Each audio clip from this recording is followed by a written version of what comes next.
This is Terry Pettit, the host of Inside the Coaching Mind. Today, our guest is Lexi Sun, a graduate student in marketing at the University of Nebraska, who also happens to be a four-year starter at the outside hitter position, an All-American, and a young woman who's also started her own brand, the Sunny Crew. And those in our studio audience, if you look under your chairs, there's probably a sweatshirt that Lexi brought for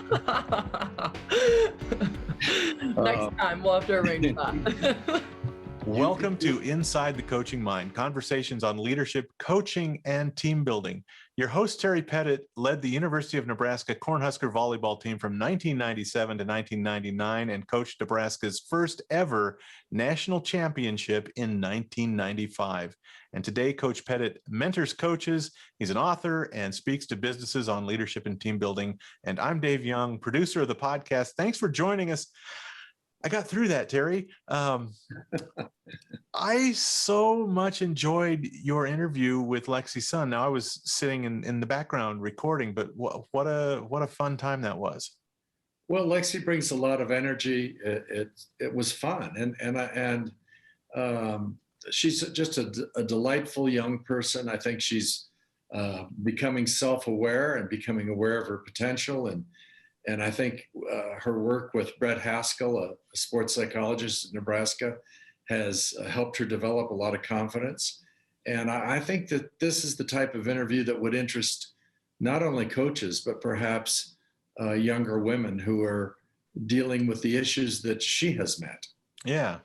Well, you went over a lot of territory with her, and I know that because this interview is with Lexi Sun, we're maybe getting some people exposed to Inside the Coaching Mind that haven't seen or heard any of your podcast interviews in the past. And if you want more of this, there's a couple of seasons worth that you can find at terrypettit.com. So after you're done listening to this interview with Lexi Sun, head over to terrypettit.com. You can subscribe to the podcast audio version of these interviews. And we've got a few other YouTube videos as well that are sitting there. And we hope you enjoy this interview now with Terry Pettit and Lexi Sun. Lexi, thank you so much for being here. I've seen you play probably 30 times on television, probably 3 or 4 times live. But I've never talked to you before. John, well, hello. Thanks for having me. John has a rule: I can't talk to any of the players. Tell me about your family. I read your dad was a basketball player at Sacramento State and may have played some international basketball. Mm-hmm. So my dad is full Chinese. He played on the Taiwan national team, and he did go to Sac State and played basketball there. Where he met my mom, and they eventually moved, obviously, to Southern California, and had 3 kids, and I'm the youngest of the 3.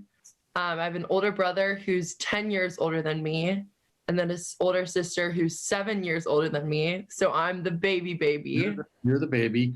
I'm the baby. How tall was your dad? What position did he play? He is about 6'2", 6'3". Position. Should probably know this. I have no idea. Was he a leaper? Pardon? Was he a leaper? Could he jump? Oh, yeah, he could jump for sure.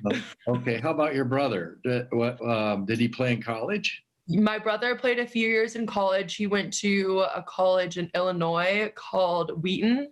It's a very small. I know where that's at. It's a strong faith school outside Elgin, Illinois. Yes. So he went there and played basketball, and my sister went to Azusa Pacific University and played soccer there. Okay. Well, and how about your mom? What does she have an athletic background? My mom was a swimmer growing up, but she's about 5'5". She's a little one. And she never played any sports in college. Right. Well, You mentioned Wheaton College. I used to work for the National Church of the Brethren in their magazine, so I'm familiar with that. A very strong faith school. Mm-hmm. Talk about your family and faith. How important is that to you? Yeah, it's everything. I think I grew up in obviously a Christian household. I went to a Christian school, K through 12.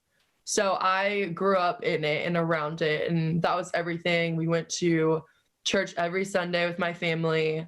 That was just a big part of the way that I grew up, and I'm very blessed and fortunate to have been brought up in that way. I think it wasn't until I would say the last 2-ish years that I actually really took ownership of my personal faith, and it became more of a individual thing rather than just something that I did with my family.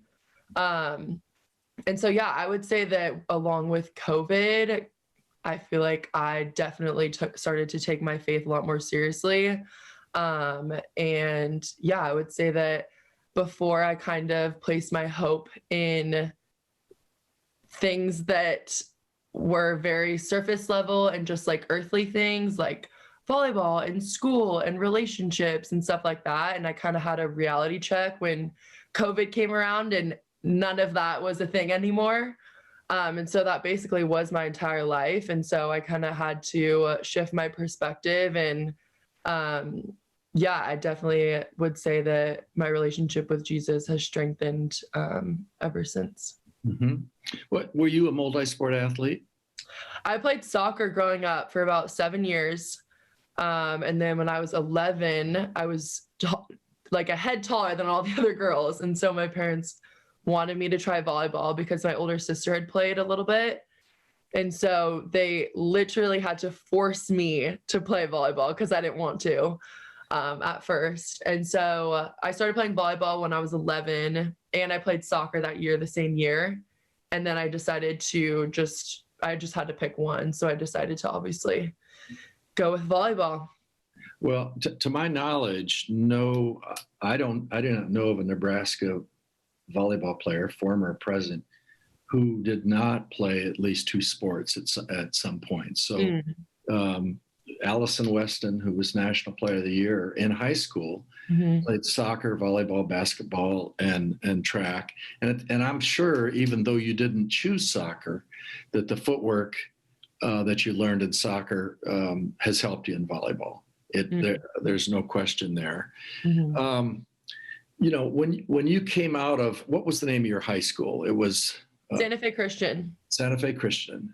You come out of Santa Fe Christian, and one of the websites that ranks players ranked you the #1 recruit in the country. And I wrote a blog, and it didn't have anything to do with you in particular, but at the time I said, I don't like this.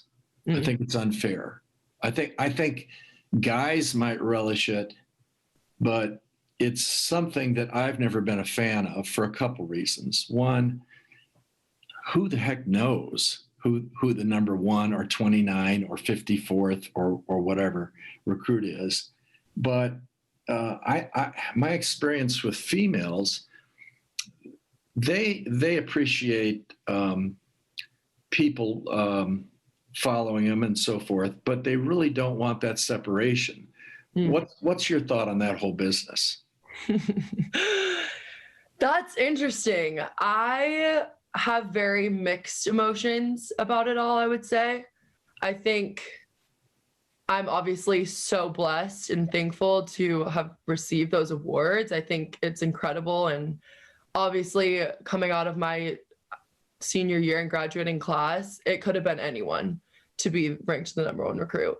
So I'm very thankful and blessed, but I would say that a lot of people don't always talk about the negatives that do come along with it. And they're very real things. I think when it comes to expectations that either other people had placed on me or I had placed on myself, I think it definitely can be a very negative thing, but I think it's just a matter of harnessing that and figuring out how to deal with that and how to best approach going from that and going into your freshman year in college and overcoming maybe those expectations.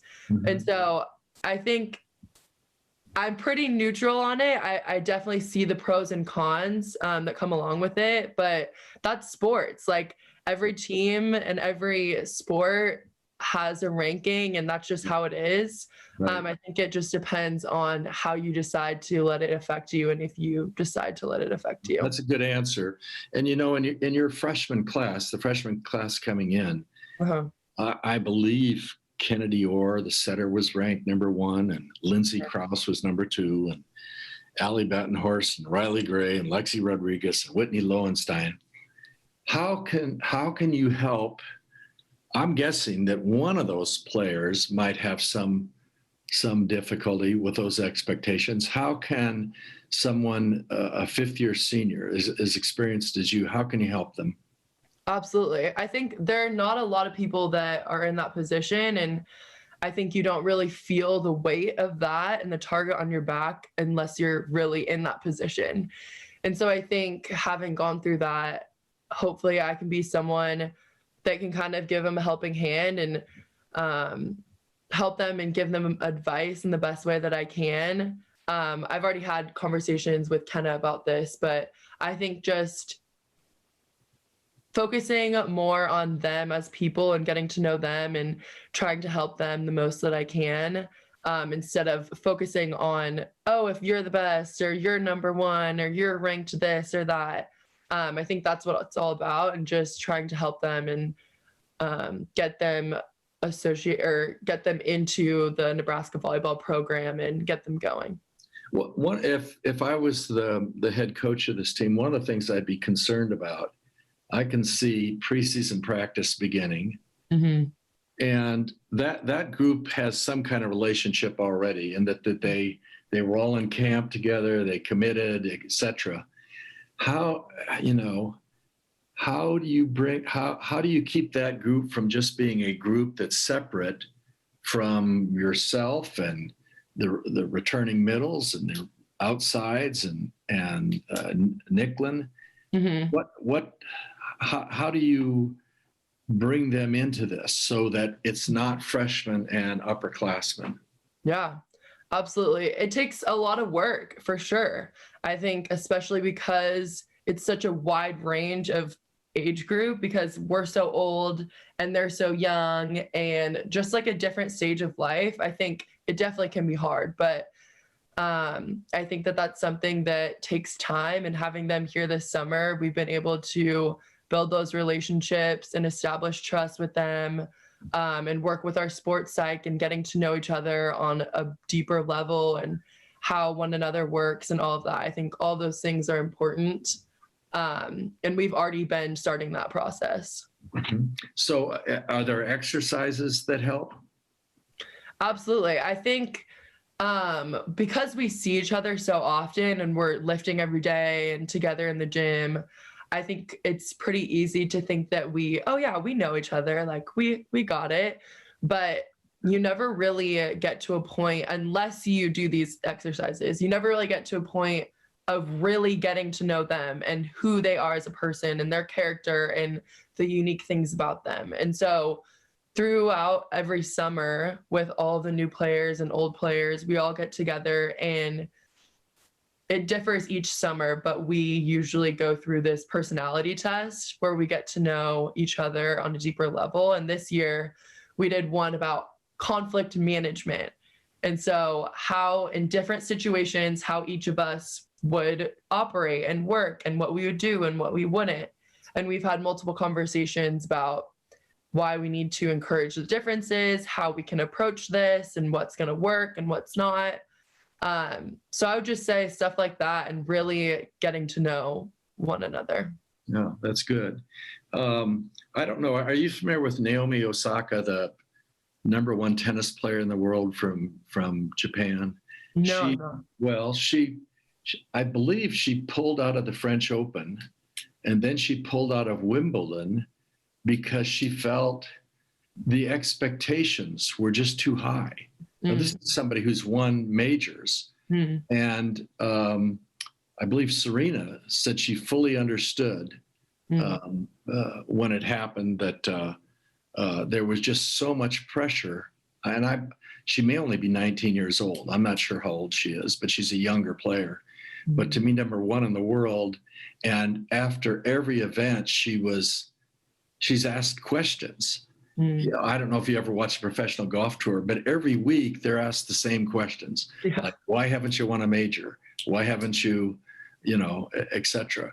Right. And evidently she felt the pressure of that. Do you see yourself, well, let me put it this way. Do you get energy from a large group of people, or do you get energy from would you prefer to be with a small group? I hate parties. I have no interest. Are you an introvert? Yes, I'm an introvert. Okay. I'm forced in something like this introverts can speak to 500 people. For sure. But I don't want to be in a room with 100 people. Yeah. So I would say I'm a social introvert. So I do need like human connection, and I love being with people, but in order to recharge, I need to be by myself. So my me time is really important, but I do like being social and talking to people and all of that. And so when I tell people, oh, I'm actually an introvert, people are like taken back, like, what? You're an introvert? I'm like, yeah, like, I don't know. It's pretty funny. Well, I looked at your Instagram page, and I bet that you were an introvert. I didn't. Really? Yes. Great. Well, there's nothing that self-promotes there. There's photographs, but it doesn't strike me as a person trying to draw attention to themselves. And one of my hobbies is trying to see people and figure out what makes them tick. But what you're saying doesn't surprise me. When you mentioned working through things, I think I saw a Big Ten video where either you or Coach Cook mentioned Brett Haskel, sports psychologist at Nebraska, has helped you work through issues and the team work through issues. What kind of issues? I'm not sure we had a sports psychologist. I guess we had one when I was there. But what does Brett do for you and the volleyball team? For sure. She does a lot. For me personally, I've had to, like we were talking about before, those expectations. I came here with a lot of negative things going on in my brain, and I had an interesting relationship with volleyball at the time, and just lots of things that I had never really talked about and things that I hadn't worked on ever before. And so over the past 4 years, Brett's helped me tremendously in just getting my confidence back and reminding me what's important and giving me different strategies to use in different times. And it's been so helpful. When it comes to the team, I mean, I've never been on a team where there isn't conflict. There's always conflict, especially when you put 15 girls together for however long, there's always going to be something, whether it's big or small. So I think it's just a matter of how we go about that and the best way to do it, and how to have tough conversations and being open with one another and holding each other accountable. So it's just all the good stuff. And she just helps us really dive into all of that. If you were coaching, say, a club team or a high school team, and you had a player that was talented but lacked confidence, how do you get it? How do you get it without having successful experience? What can you do to help somebody? For sure.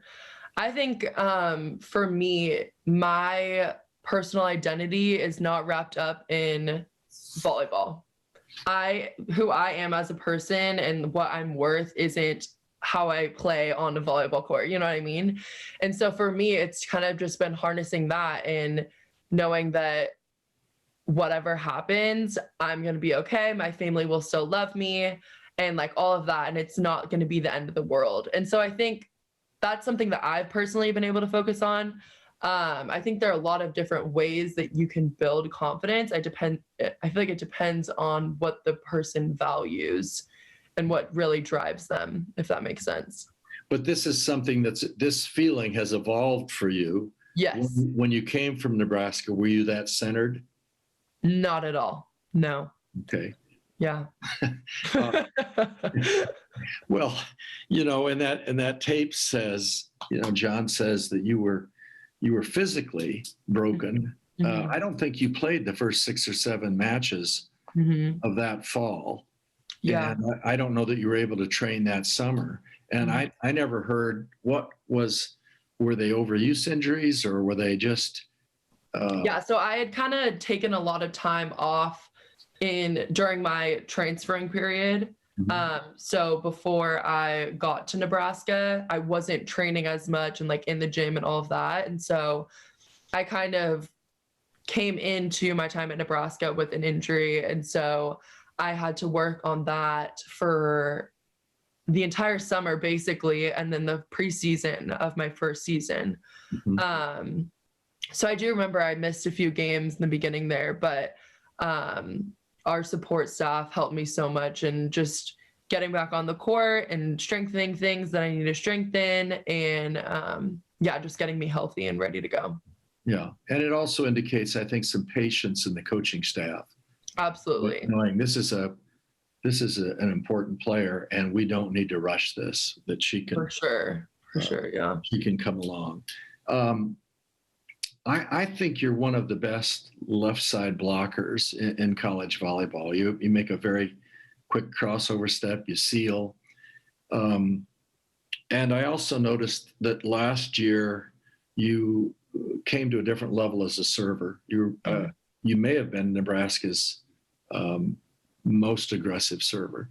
So those things to me have developed over the last couple of years. How did they develop? And who was the person responsible for training you in those areas? Yeah. Well, first of all, thank you. That is very cool that you think that. I wouldn't say there was a specific coach.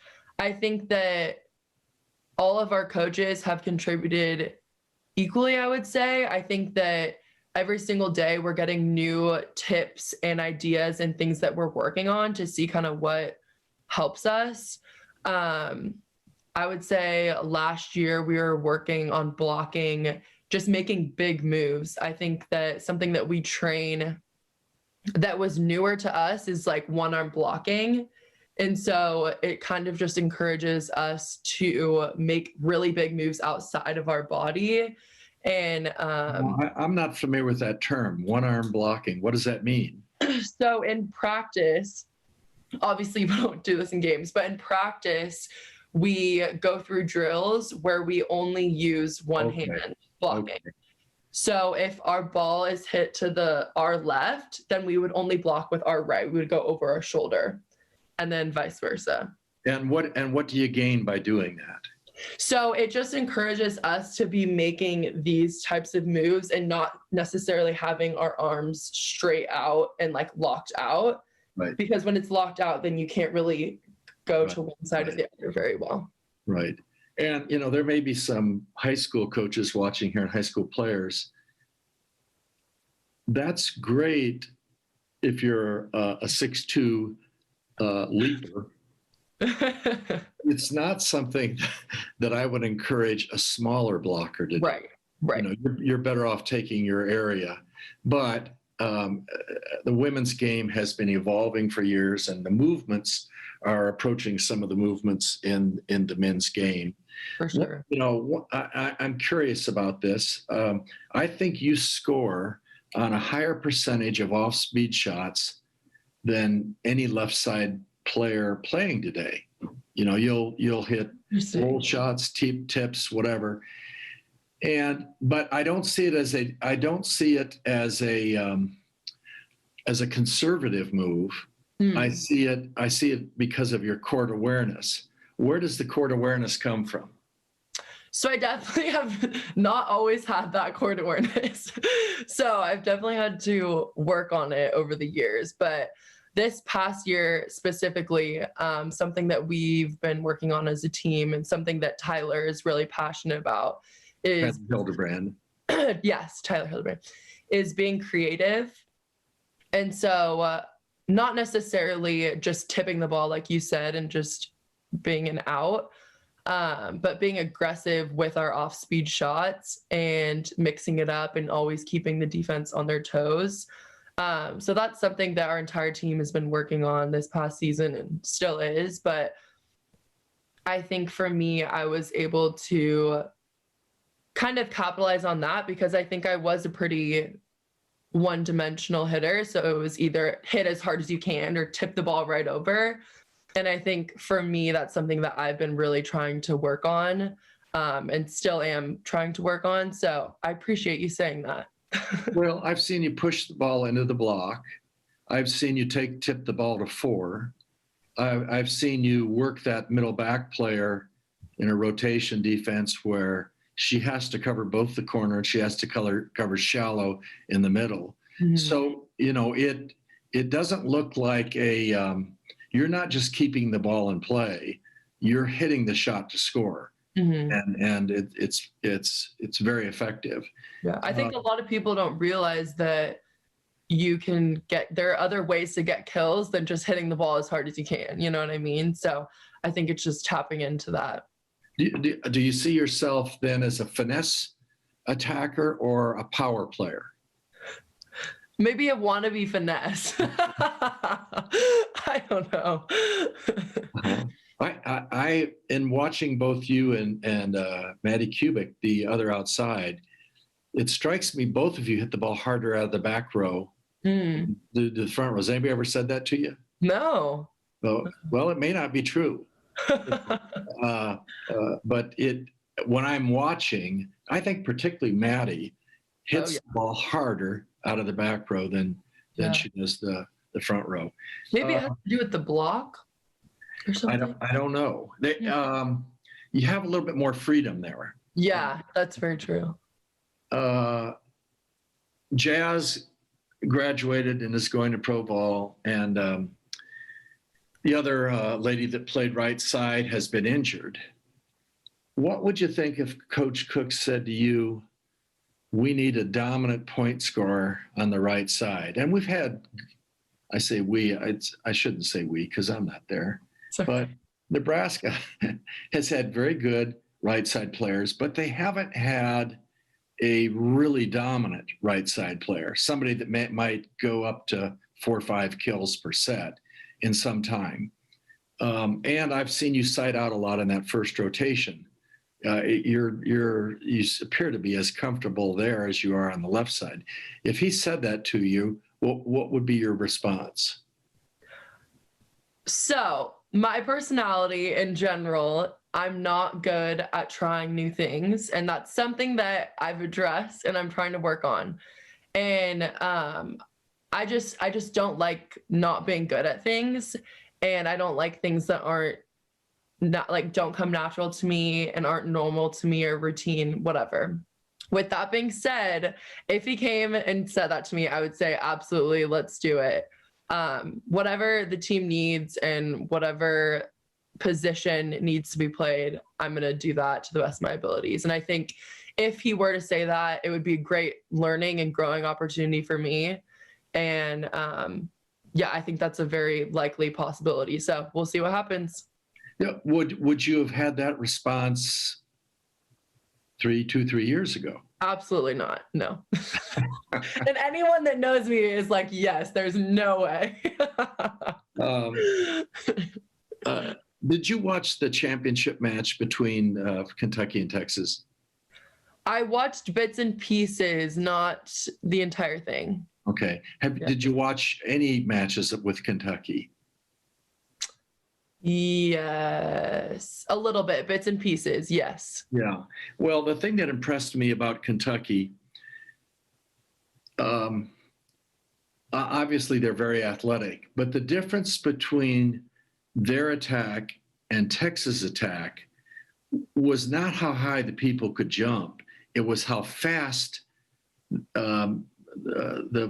really Kentucky had 5 pin hitters because the one middle never hit in front. She always hit a 5 behind. Yes. But they were all very quick off the floor. Oh, and I thought, man, that's not the only way to do things. The great player at Nebraska 3-4 years ago, I'm trying to think of what her name is, that's on the national team. was actually had a very she wasn't quick off the floor, but she was as good as any player in the country. However, when I watched Maddie Skinner hit balls out of system and just hit every ball at the apex, it was impressive. Absolutely. Is that something Lexi Sun can do? We're going to try. Yeah, I think something that I've always been used to, and this goes back to what we just talked about, is I've been used to higher sets because that's what we always would do. And I would be used to hitting over people in club and in high school and all of that. So I think more naturally, the things that I gravitate to are the things that I'm used to.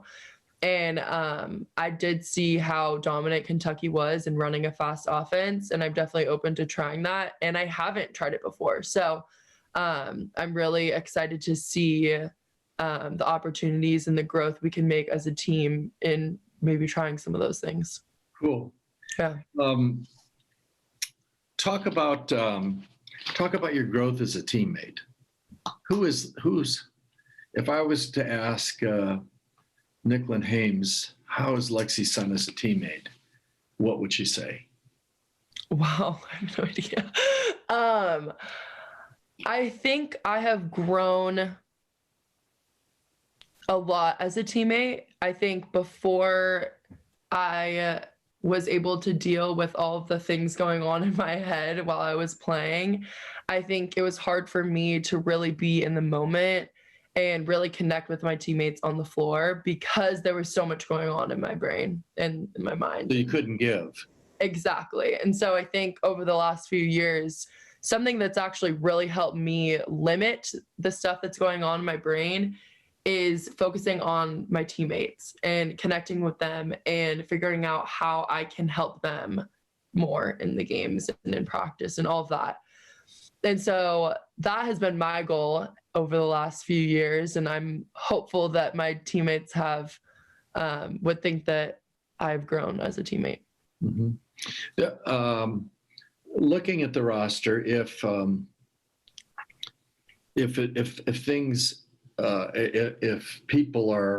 number of people are healthy that I think are healthy, Mm-hmm. there's a good chance that a freshman's going to have to be on the court somewhere. Mm-hmm. Either right side or left side. Maddie on Kentucky was a freshman. She benefited from COVID because she got to play those matches in the fall and whatever. Right. So certainly teams can compete for a national championship as a freshman. But what can you do? What can Stivrins do? What can Nicklin do to welcome that person? Yeah. Feel like they can, hey, we can win a championship with you on the court. Absolutely. Yeah. I think it's just instilling a sense of belief in them. Obviously last year we didn't get any freshmen, like young freshmen like that. And we basically had like the same team coming up. And so I think this is going to be a different year. Obviously we have 5 brand new girls adding to our team. And so I think that just embracing that and making them feel like comfortable and feel like they have a say and that they're valued no matter what their role is. But yeah, I think just making them believe in themselves and in the team as a whole. Now, Kennedy Orr came in at the semester, but she'd had surgery, correct? Mm-hmm. Was that an ACL tear or? Mm-hmm. And what's her status or health? She's doing great. She's been working all summer long, rehabbing, working with Jolene, getting stronger. And she's looking great. I don't know the specifics behind her return date and all of that. But all I see is her working hard and getting after it. So I'm excited for her. Had you played on any international teams with her? No, I had not. And I actually have never seen her play before. So I'm excited. Well, you launched on day one, you launched a clothing line. You're wearing the shirt there. Yes. The Sunny Crew. How did that come about? Yeah. I mean, I'm sure, I would guess a lot of people approached you. For sure. So It was kind of weird with all of the NIL stuff because we didn't really know 100% if it was going to happen and when it was going to happen. So it was kind of interesting preparing for it. But a few months ago, I obviously heard that it was a possibility, and I knew that I wanted to do something, but I didn't know what.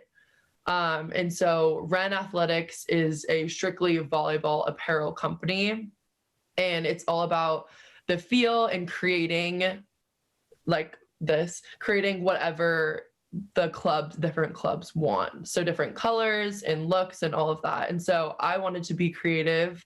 And so I was able to be free and create my little logo here.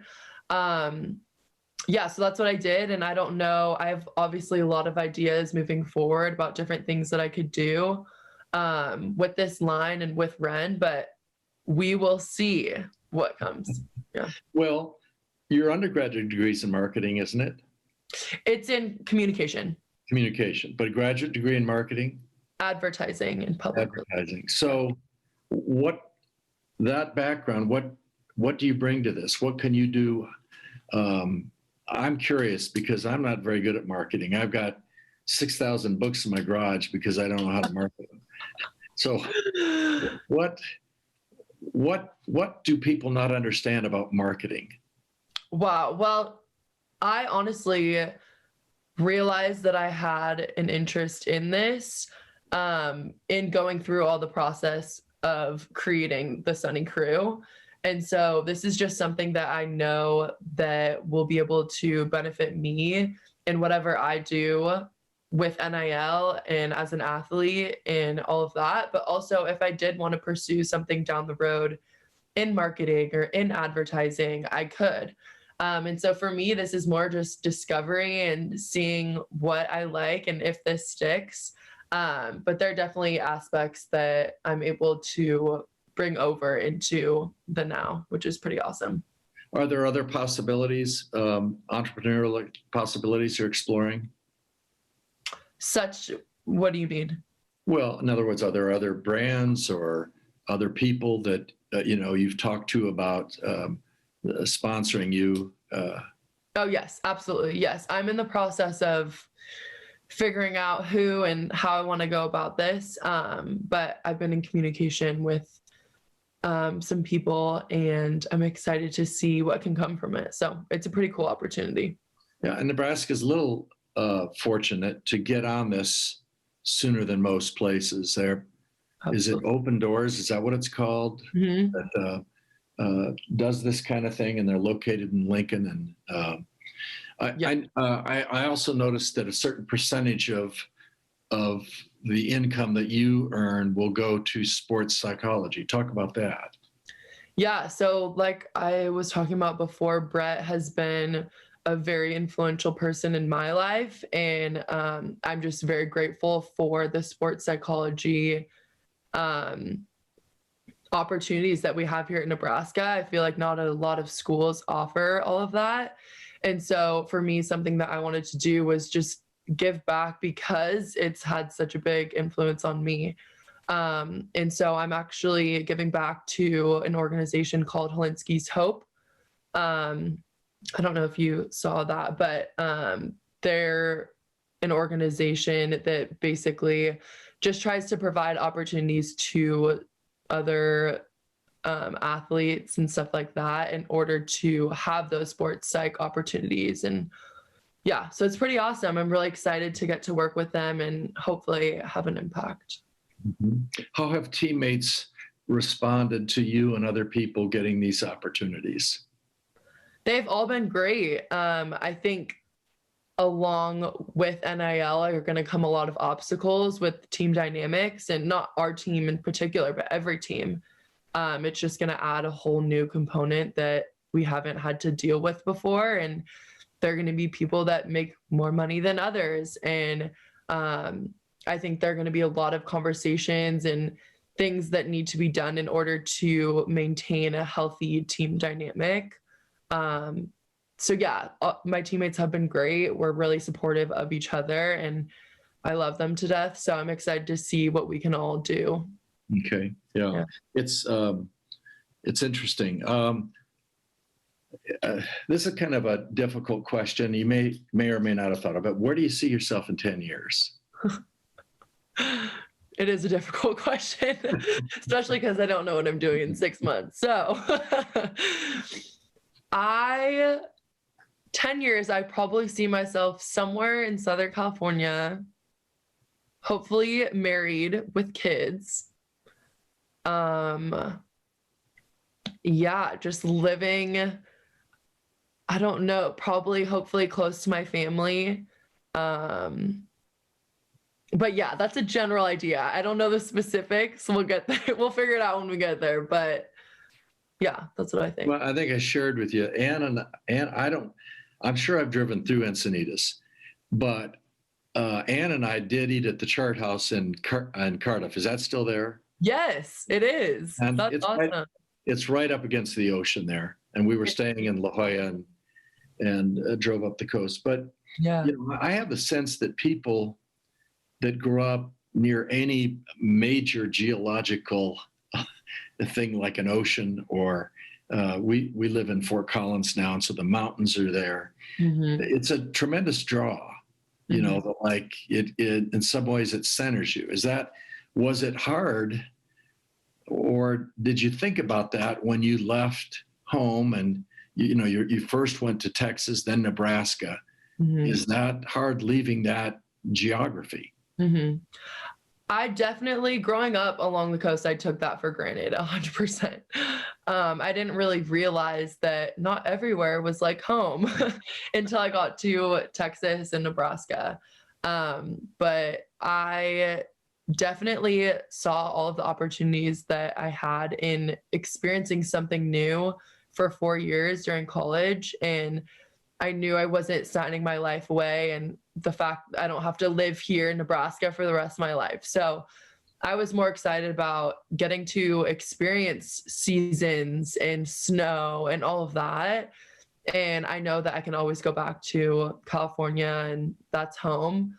But I'm really thankful that I did branch out of my comfort zone and try something new for the 4 years that I've been here. There's a consistent theme I'm hearing from you that I hear from a lot of people. And that is, it's a challenge for me. I want to do everything perfect right away. I don't want to do something and look foolish.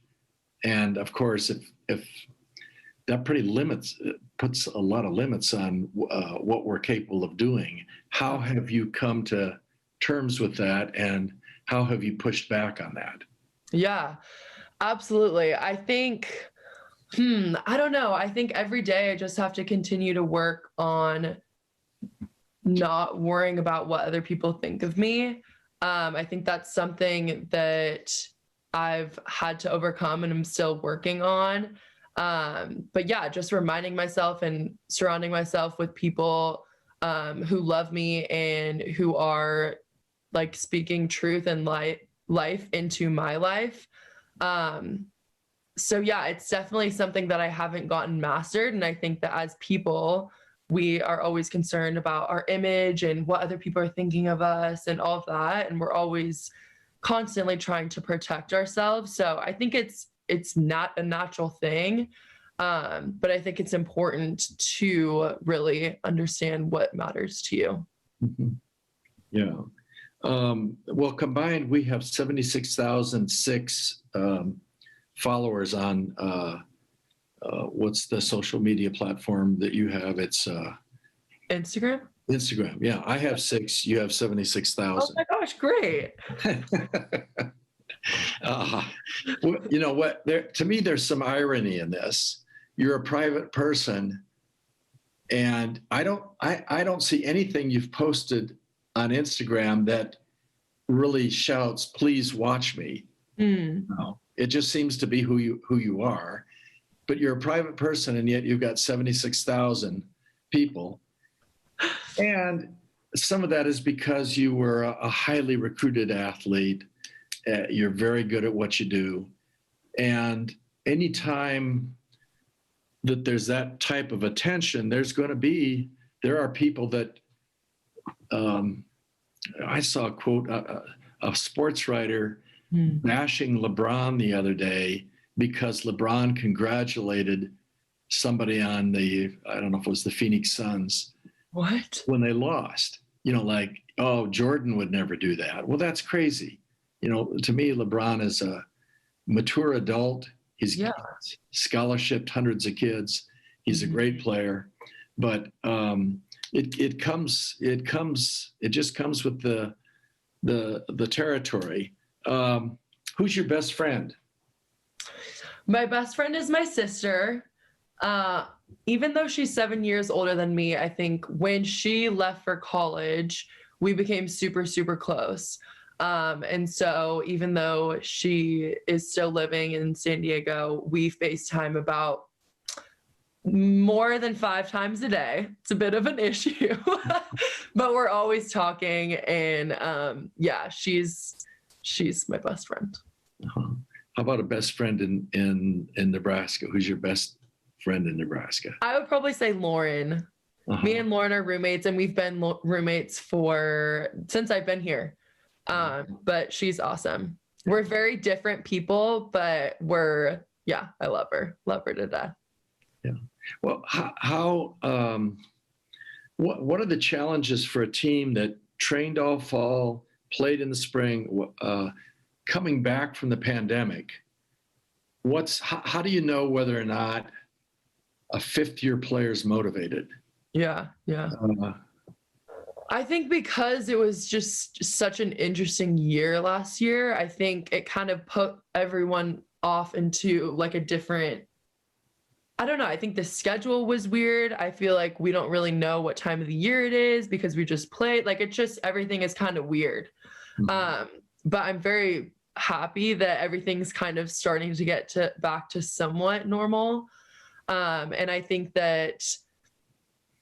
physically, I think we will be fine. I think we had enough time and break in the summer to take some time off and come back and play.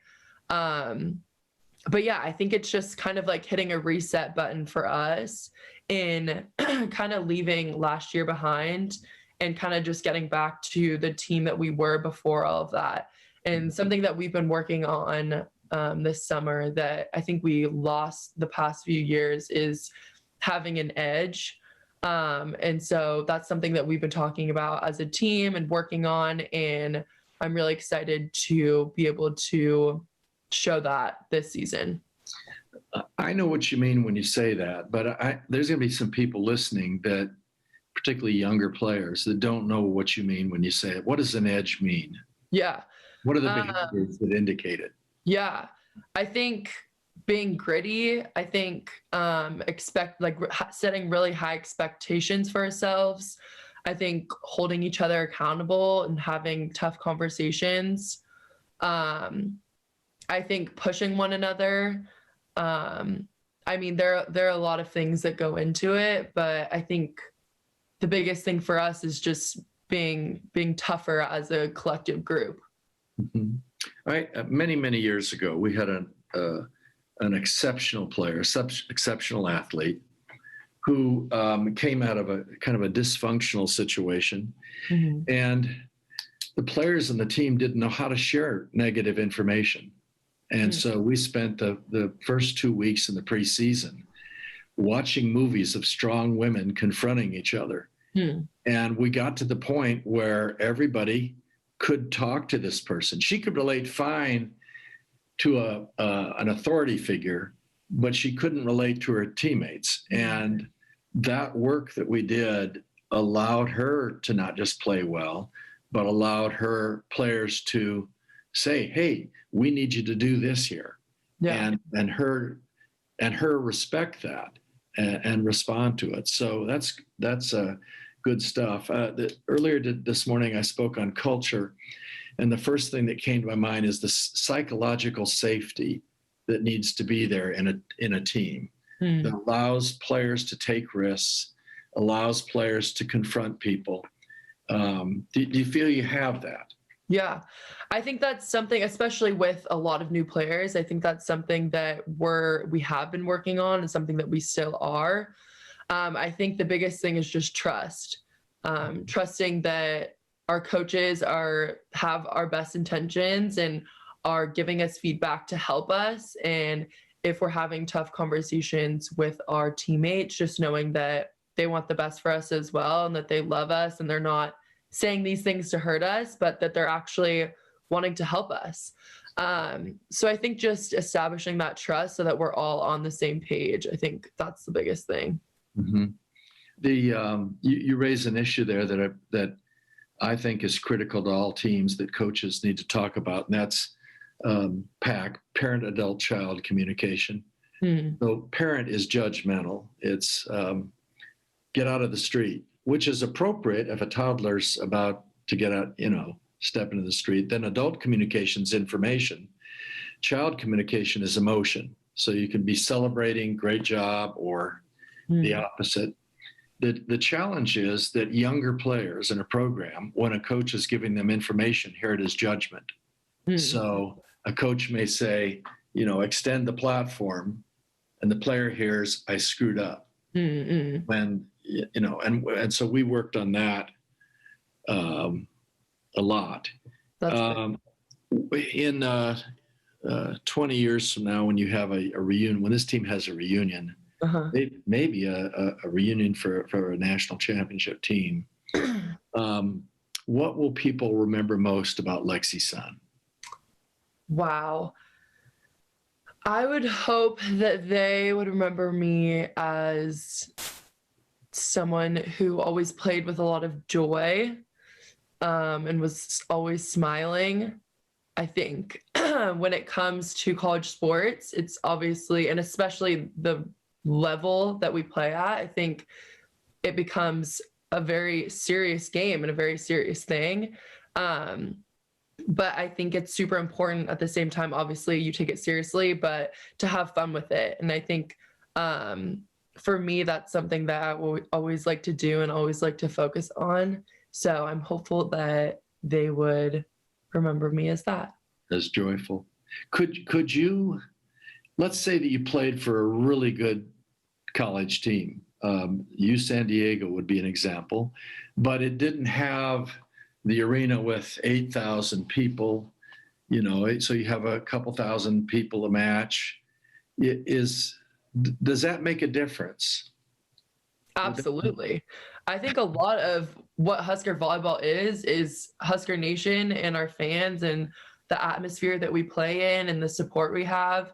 I think it's a huge part of our program. I think last year was kind of a testament to that because the year was so weird, but on top of that, we didn't have like half of our program with us because we were playing it in the gym empty. And so I think that is a really big component to our program. And yeah, I think it's very, very different to play in Bob Devaney than it would be in any other gym. If you had to say something to a 12-year-old girl who's considering this sport and her favorite player is Lexi Sun, and what advice would you give her? Wow. So many things. I don't know. I would say to keep working. I think that a lot of people want to be the best. I would just encourage people and young players to really embrace whatever role that they have on their team. So I think that with each team, each player has a different role. And whether you're the best player or whether you're not, I think that each role is equally as valuable and important. And I would just encourage girls to do the best in their role and really strive to be who they are and support their teammates and build those relationships, because I think that is what is really important. Build those relationships. Can a team develop the trust that it takes to win a championship or compete for a championship if those players don't interact outside practice? I would say that would be a very hard thing to do. It could be possible, but not likely. No. Does the coaching staff, do you hear that as do they preach that? Oh, absolutely. Absolutely. It's so big. And even I would say the relationships between the players and the coaches, I would say those relationships are also super important in getting to know each other on a more relational level as well. Right. Lexi, you've been wonderful. If somebody wants to order some clothing, where would they go to get it? Yes. So they can go to REN athletics.com, or they can go to my Instagram, Lexi Sun with 2 eyes, and the link is in the bio, so they can click on that and buy. Thank you so much. Thank you for having me. It's been great. Thank you. Thank you. Coach Pettit, that was a lot of fun. Do you have your Lexi Sun sweatshirt now? Are you on the Sunny crew? No, I never get any. I guess they call that stuff swag. But you know, I think she's a remarkable young woman, and I think this is probably the beginning of a lot of good things for her. The image and likeness issue, we certainly covered it. I didn't feel it was the most important thing about this podcast. I really wanted to find out who Lexi was and the challenges that she's met. And I thought the discussion with her could be really helpful to younger women who are dealing with the same issues and who hope to someday be Lexi Sun and compete for national championships in whatever endeavor they choose. But she's a very interesting young woman, very talented. Now, this interview was a lot of fun, and you and I have talked, and I think this is a direction that you would kind of like to take the podcast, right? More of this type of interview. Well, our initial 20 interviews or so, with the exception of some, we had the 3 setters, and Kelly Hunter was a part of that, and she's certainly a younger woman as well that's had success. But for the most part, we've dealt with older coaches. But I think there's value in doing something like this and talking with people who are trying to do extraordinary things. Right. And Lexi certainly is trying to do that, and she's well on her way. So if people have ideas along this line, let us know. If they're interested in Terry Pettit coming to their organization or corporation and talking about team building and leadership, I'd be happy to do that. And if they have suggestions for our show. Right, and all the ways to get in touch with you, you can find those at terrypettit.com, where you can also find all of the back episodes of the podcast and some videos as well, and even some of your books. Yeah. So I encourage people to drop over there and take a look at terrypettit.com. Terry, thank you for this interview, and I look forward to the next one. Thank you, David. Mm-hmm.